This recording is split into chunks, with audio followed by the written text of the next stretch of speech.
यह किताब दुनिया की सबसे रहस्यमयी किताब है। इस पुस्तक को कहा जाता है वॉयनिच मैन्युस्क्रिप्ट।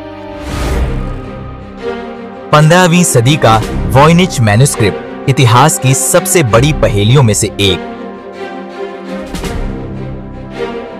जो आज भी अनसुलझी है। इसे वॉयनिच पांडुलिपि के नाम से जाना जाता है। यह प्राचीन चित्रित पांडुलिपि एक ऐसी भाषा में लिखी गई है जिसे आज तक कोई नहीं समझ पाया। माना जाता है कि यह 15वीं और 16वीं शताब्दी के बीच बनाई गई थी। इसके रहस्य आज भी उतने ही गहरे हैं जितने इसके पन्नों में बंद हैं। इसका नाम विल्फ्रेड वॉयनिच के नाम पर रखा गया, जिन्होंने इसे 1912 में खरीदा था।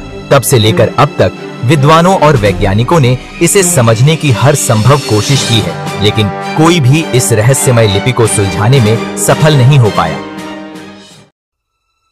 पांडुलिपि 6 भागों में विभाजित है और हर भाग में रंगीन और जटिल चित्र भरे हुए हैं।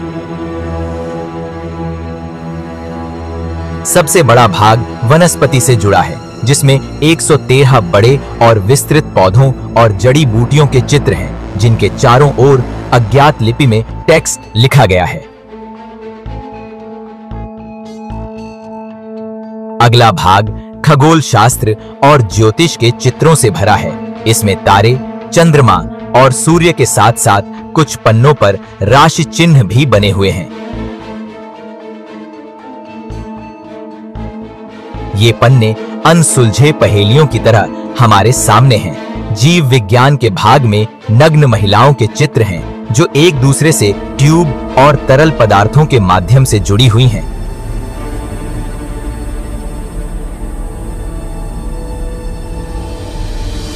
यह एक और रहस्य है जिसे आज तक कोई समझ नहीं पाया।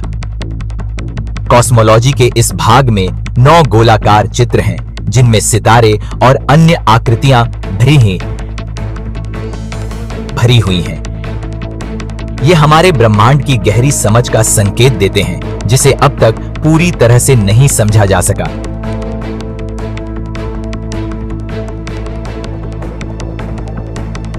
फार्मास्यूटिकल भाग में फिर से पौधों और जड़ी बूटियों की ओर रुख किया गया है, लेकिन इस बार इनके साथ जटिल जार और बोतलों के चित्र हैं।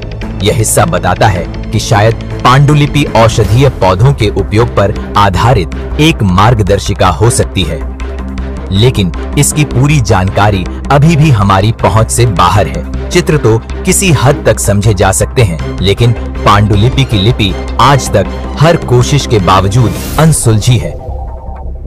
सैकड़ों क्रिप्टोलॉजिस्ट, भाषाविद और वैज्ञानिक इसे सुलझाने में लगे हुए हैं, लेकिन इसका रहस्य आज भी बरकरार है। शोध से पता चलता है कि यह पांडुलिपि मध्य यूरोप में बनाई गई होगी और रेडियो कार्बन डेटिंग से इसे 15वीं शताब्दी की शुरुआत में रखा गया है।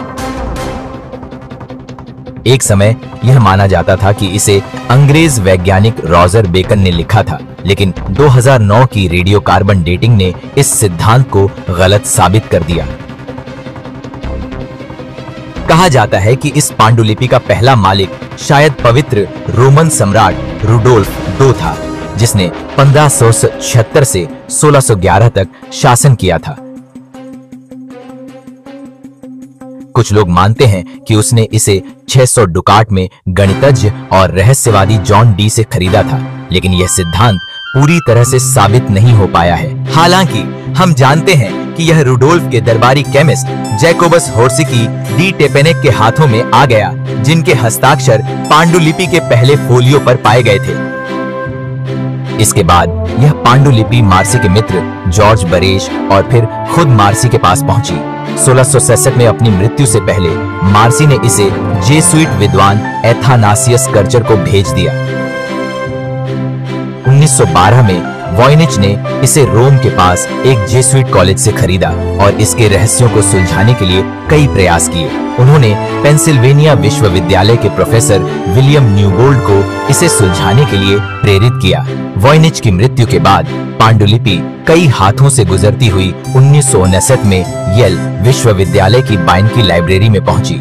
इसके रहस्यों को सुलझाने की कोशिश करने वालों में दूसरे विश्व युद्ध के क्रिप्टोलॉजिस्ट विलियम और एलिजाबेथ फ्रीडमैन, कला इतिहासकार एरविन पेनोफ्स्की और कई अन्य विशेषज्ञ शामिल थे। फिर भी पांडुलिपि की भाषा और रहस्य आज भी हमारी पकड़ से बाहर हैं। कुछ लोग इसे एक धोखा मानते हैं, लेकिन रेडियो कार्बन डेटिंग और भाषाई पैटर्न के अध्ययन से ऐसा प्रतीत होता है कि यह सचमुच एक प्राचीन दस्तावेज है। लेकिन अप्रैल 2024 में शोधकर्ताओं ने एक अहम सफलता हासिल की, यह इशारा करते हुए कि पांडुलिपि का एक हिस्सा महिला प्रजनन स्वास्थ्य से जुड़ा हो सकता है। क्या आप वॉयनिच पांडुलिपि के रहस्यों को सुलझा सकते हैं?